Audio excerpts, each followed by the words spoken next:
And hello, everybody. Welcome here to Monday Night Racing's Twitter page. We're here with legendary NHRA driver Ron Capps. Ron, obviously, it's been a big couple of weeks for you. And before we really jump into the league itself, you've really become a big iRacer here lately. And we see you on Twitter, the amount of times that you post about it, that you're running different leagues all the time. But what's really made you become such a big iRacer?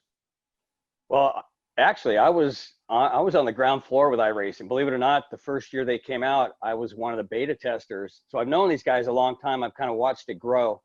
I was a big gamer even before that.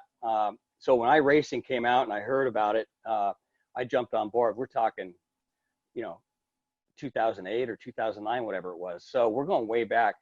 And through those years, watching it grow and just periodically, they would have these races during the winter that would bring in a couple F1 racers, IndyCar guys, NASCAR guys, and it was always this Race of Champions thing we would do every December or so, and they would try to get everybody's, none of us are racing at that time, so it was always cool to get on with some of these other professional racers. And so this went on, for over the, 5, 6, 7 years, and that was kind of the extent of it. And I would get on when I could, when I wasn't traveling.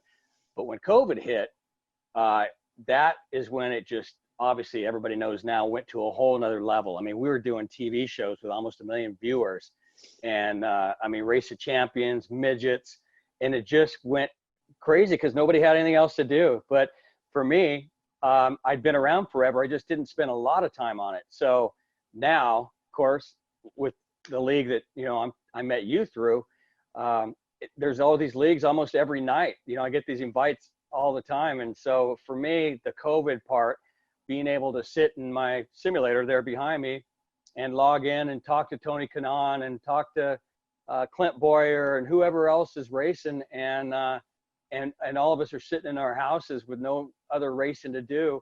It was kind of my way to get, keep the chops up, but at the same time, kind of talk to these guys I don't usually see unless we're doing a sponsor appearance. So it's been fun. And now it's turned into, this winter's going to be crazy, I'm sure. Now that, everybody's back to iRacing. We watched how, you log on to be 15,000 people on at one time at least. And so now these leagues are so exciting. And the Monday Night League, Monday Night Racing, has been a blast because you get Kyle Busch popping in, you get Parker, and you get all these guys racing with, and I get excited about it too, but I get to race with some media guys, and it's something to look forward to on Monday nights.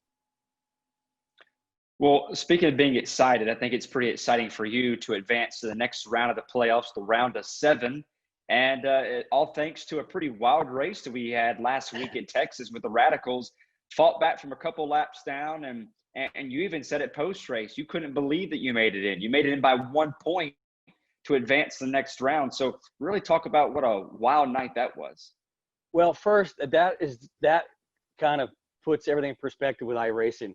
We're racing Radicals at Texas on the big oval. I mean, it sounds crazy, and it was crazy. So the whole thing about iRacing, you can pick any car and go race almost any track, and it's so realistic, it's crazy. So when Monday Night Racing came up with the playoffs, it got everybody's saliva going a little bit because everybody's kind of having fun and racing. And then, of course, the playoffs brought a little competitive edge to it.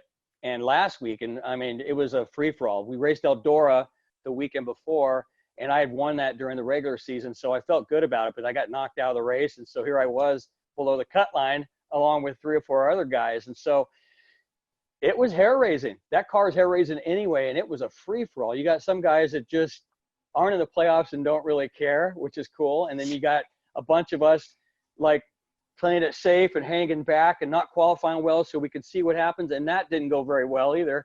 So by the end of it, I got several laps down, and thanks to lucky dogs and things like that, I was able to make it back up because my car, it got ruined. And we do have fast repairs, which is cool. And for somebody that hasn't raced iRacing, a fast repair is you go in and it's like 10 seconds or less. It fixes all the damage on your car. So you could be caught up in a wreck, not your fault, and get back out there. Well, lucky dogs and waiver rounds, I got my laps back, and their last lap craziness, of course, like we've always seen, somehow I ended up just barely a couple points above the line, and I made it into the next round of the playoffs. So tonight's going to be nuts. It's going to be fun. Well, speaking of tonight, it's Darlington with the trucks. And what makes this league so unique is it's not just the same car all the way through the season. We go from trucks to Indy cars to Pro 4 trucks to street stock. It's all over the place. But tonight it's Darlington, too tough to tame, a tough racetrack, and just give us a little preview about what to expect from you and this race tonight. Well, I know a lot of these other guys have been practicing. I haven't. I need to get in practice more, but I jumped on just a little bit the other night. And trucks at Darlington are almost perfect for iRacing because you can almost hold it wide open with good tires and in one end of the track, and then the other end is hairy. I mean, you got to get after it. So you throw a bunch of people together. Tonight's going to be exciting to watch. It's going to be exciting for people to watch, but us in the driver's seat is going to be crazy. So there's going to be a lot of strategy, I'm sure, that you're going to have to throw out the window pretty much. But I think it's going to be great racing because the truck it has just enough power taken off of it from like a cup car to where you can go out there and actually drive it and just enough to get you in trouble. So another reason this is so much fun with this league, especially, but with iRacing, where you can pick a truck and race it at Darlington or Indy 500 track like we're going to race in the finale, or Nashville, which they just added not too long ago. And so it's fun to throw something different out there. And so it's almost like Monday Night Football. I mean, for me, it's exciting. We've been racing back NHRA races again, and I've been flying on Monday mornings, and all I'm thinking about is how I'm getting ready for the race that night when I get home and get all prepped and get ready and get my simulator all set up and make sure all my updates are done. And so it's going to be fun.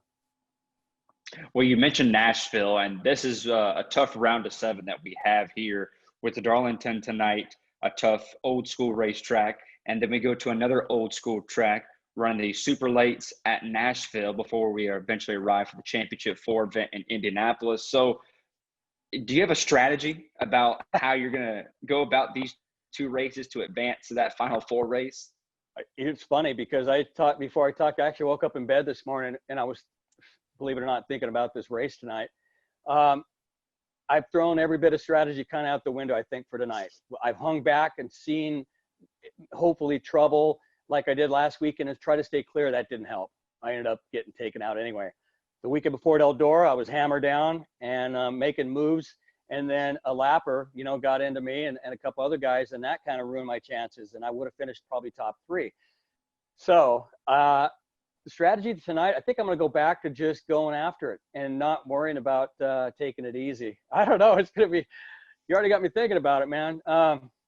It's been fun. The Big Green Egg was a big sponsor early on, and Petrolhead Apparel has jumped on board. And I know we had one of my sponsors, Carlisle Tools, has got some exciting stuff to offer up for prizes and things for this league. So I think all these enticements are making it bigger and bigger. And all I'm focused on is just trying to get through the too tough to tame track and stay out of trouble as best I can. So we'll see. It's going to be hairy.